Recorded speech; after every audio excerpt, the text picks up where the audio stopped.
사사기 4장 1절에서 10절까지 말씀 한 절씩 교독합니다. 에훗이 죽으니 이스라엘 자손이 또 여호와의 목전에 악을 행하며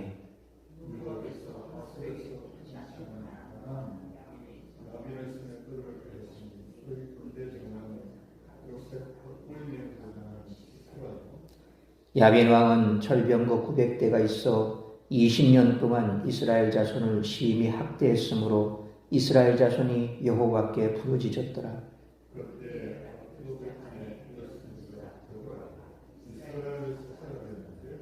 그는 에브라임 산지 라마와 베델 사이 디보라의 종려나무 아래에 거주하였고 이스라엘 자손은 그에게 나아가 재판을 받더라.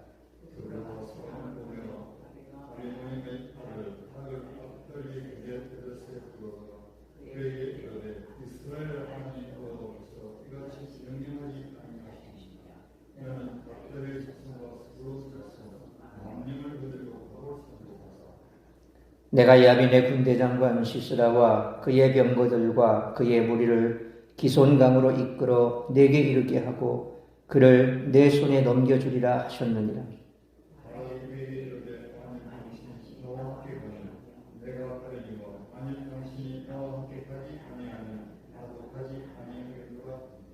이르되 내가 반드시 너와 함께 가리라. 그러나 내가 이번에 가는 길에서는 영광을 얻지 못하리니 이는 여호와께서 시스라를 여인의 손에 파실 것임이니라 하고 드보라가 일어나 바락과 함께 게데스로 가니라. 바락이 스불론과 납달리를 게데스로 부르니 10,000명이 그를 따라 올라가고 드보라도 그와 함께 올라가니라. 아멘.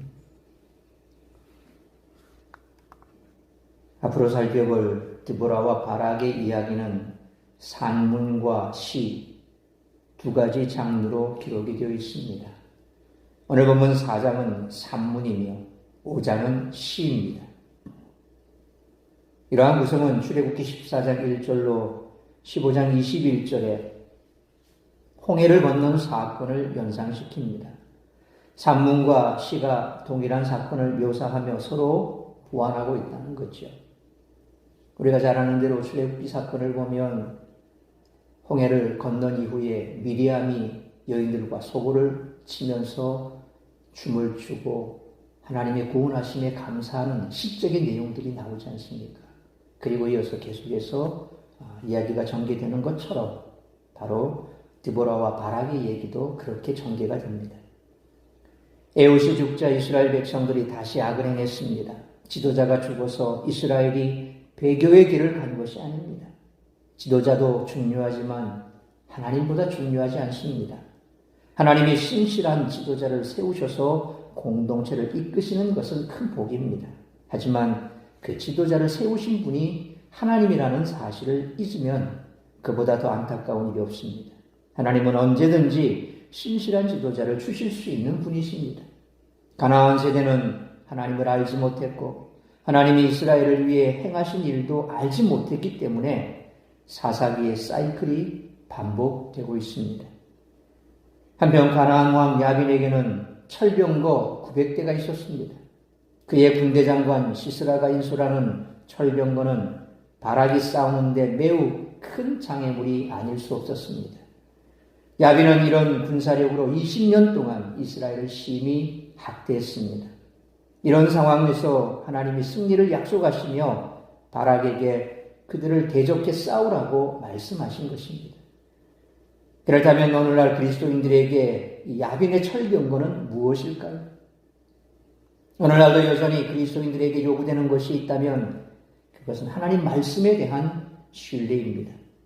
그리스도인들이 장애물을 만났을 때 우선 해야 할 일은 하나님의 말씀을 붙잡고 의지하는 것입니다. 만약 하나님의 말씀 대신 상황만 자꾸 보면 인생의 철병거에 압도당할 것입니다. 하나님은 사람을 부르셔서 일을 시키실 때 항상 그 일을 할 수 있는 능력과 자원을 공급해 주십니다.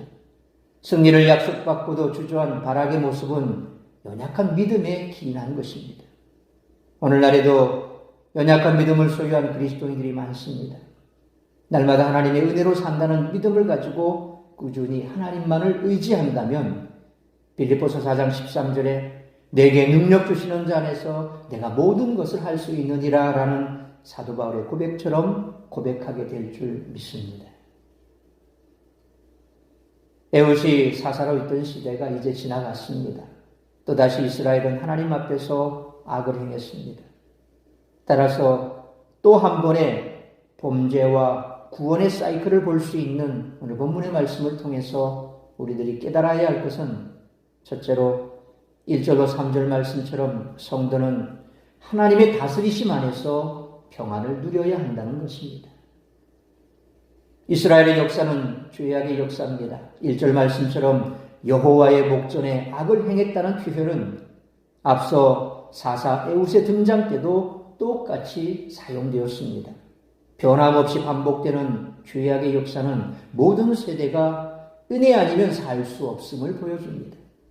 2절 말씀처럼 하나님은 이스라엘을 납달리 지파의 지경에 있는 북부 가나안 하솔의 가나안 왕 야빈에게 넘기셨습니다.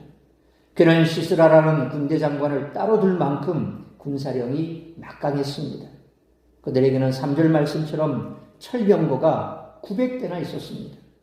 당시 철병거는 변변한 무기 하나 없는 이스라엘에게는 절대로 이길 수 없는 군사력의 상징입니다. 요즘 말로 하면 전차, 탱크 이런 것이죠. 가나안 땅을 처음 점령할 때도 이스라엘은 철병거를 가진 가나안 주민들을 쫓아내지 못했습니다.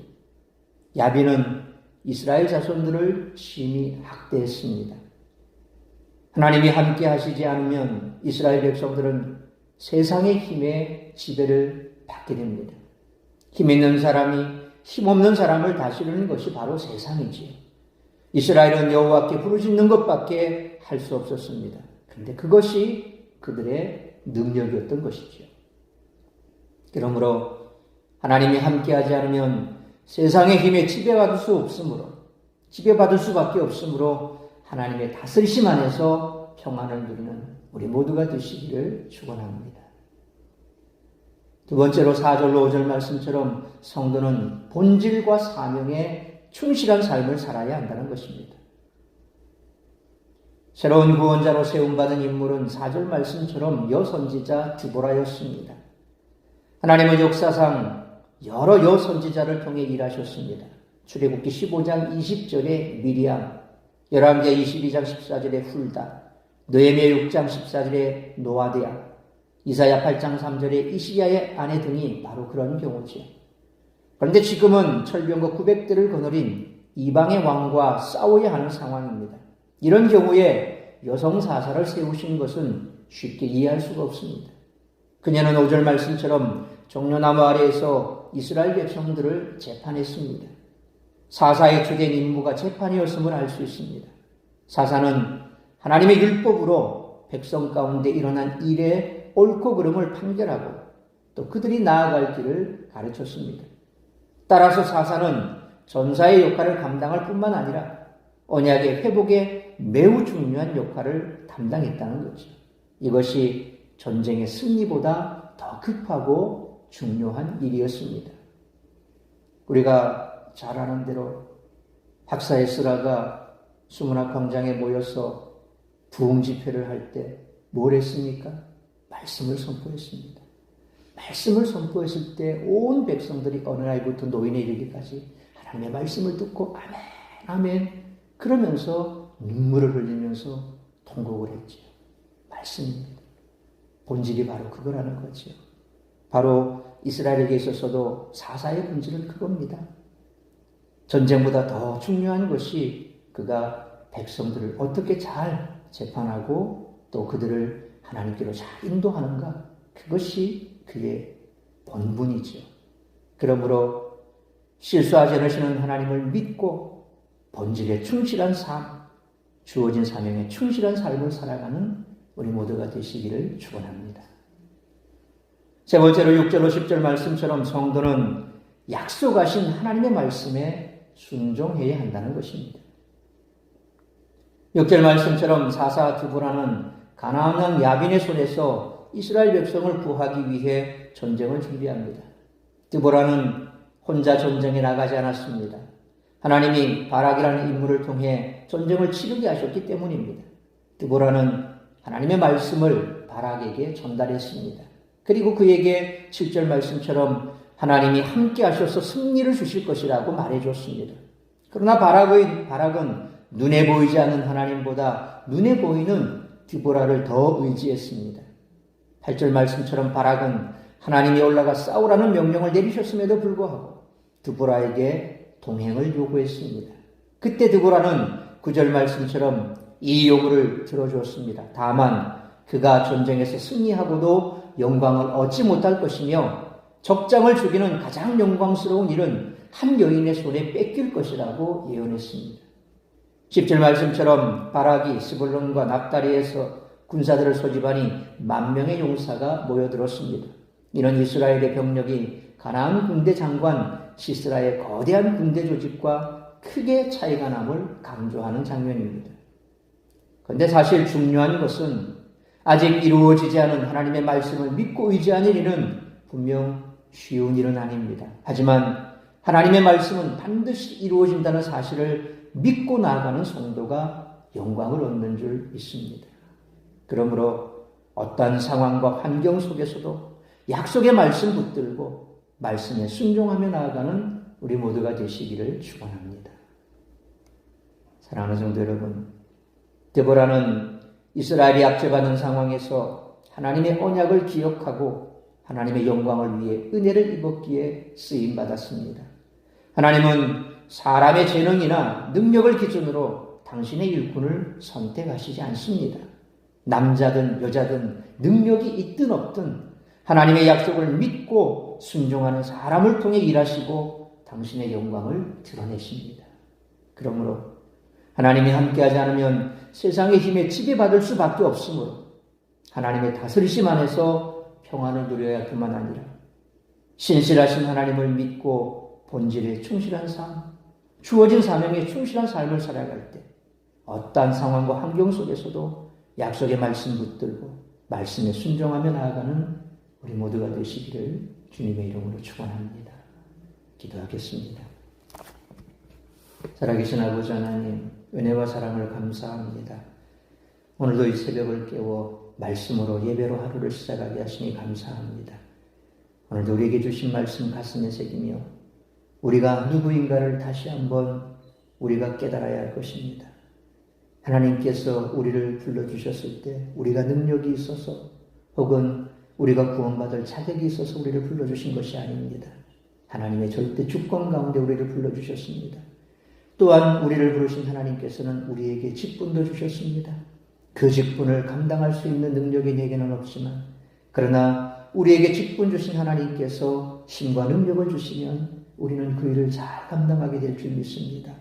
바로 우리가 하나님을 믿는 믿음으로 나아간다면 분명 하나님은 우리가 본질에 충실하고 주신 사명을 잘 감당할 수 있는 힘과 능력도 함께 주실 줄 믿습니다. 믿음이 이긴다고 했습니다. 믿음으로 말씀에 순종할 때 우리는 승리하는 삶을 살아갈 수가 있습니다. 믿음이 떨어져 세상 사람들과 별반 다를 것 없는 그런 삶을 살 때 우리는 우리의 정체성도 잃어버리고 우리의 삶은 힘도 없어지고 결국 세상의 힘 앞에 우리는 굴복하는 마치 이스라엘 백성들처럼 그렇게 힘에 의해서 아무것도 할 수 없는 그런 백성이 되고 말 것입니다. 다시 한번 우리의 남은 생애가 참으로 하늘로부터 내려오는 힘을 의지하고 말씀에 순종하여 내게 주어진 직분뿐만 아니라 내가 누구인가를 잘 알고 정체성에 합당한 삶을 살아낼 때에 세상 가운데 하나님의 살아계심이 드러나고 또한 우리의 삶을 통해 주께로 돌아오는 영혼들이 나타나게 될 줄 믿습니다. 오늘 이 한날도 나를 통하여 이루고자 하는 하나님의 뜻을 이루어드리며 우리의 남은 생애가 주와 동행함으로 말미암아 주 안에서 평안을 누리는 그런 삶을 살아가는 우리 모든 성도들 될 수 있도록 은총 내려 주옵소서. 이 모든 말씀 우리 주 예수 그리스도의 이름으로 기도하옵나이다. 아멘.